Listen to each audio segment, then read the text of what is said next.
Anyway, but yes, there are ways to still grow your own food, even if you don't have a yard. Again, check out my content, The Farming Nutritionist, on TikTok, Instagram, and even YouTube.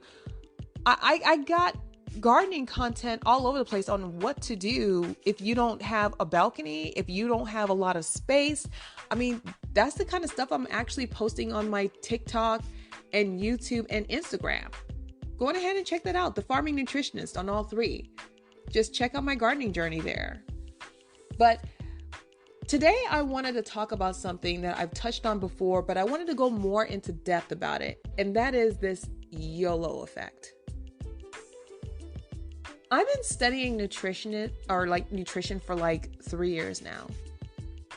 And I've dealt with so many different reasons why people struggle to get their nutrition on track. But what it all comes down to, the majority of the people that, suffer from, is this YOLO mindset. You only live once. That is something I cannot continue to let slide. I just can't, mostly because of what I went through. And what I mean by the YOLO effect is this. When people start, talking about nutrition or start listening to me speak about nutrition, it's you only live once, so you might as well just live by eating what you want or something like that. We might as well eat what we want while we're living. It's the sense of pride that people get by thinking that we might as well just eat all of these toxic foods because you never know what our expiration date will be. And it's like, the more I hear it, the more it starts to bother me.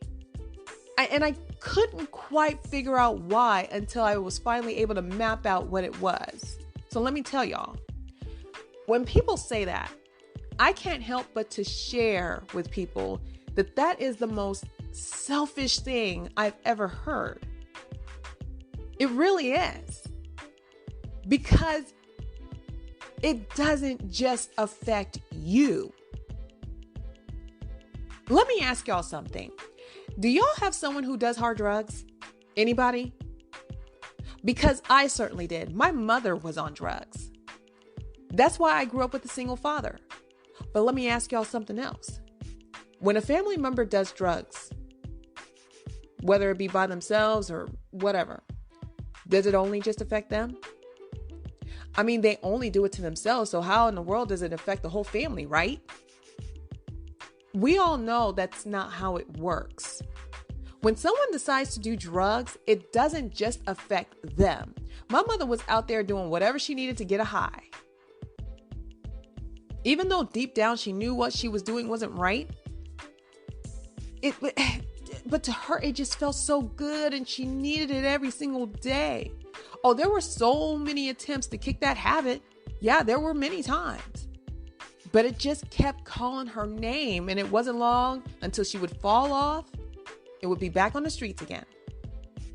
Now, she did sober up the last few years of her life, and I'm so grateful that I got that time with her before she did pass away. It's been almost 12 years ago. Now, y'all might be saying to yourselves, but Lady T, that's totally different. You can't compare drugs with food. Oh, but I actually can.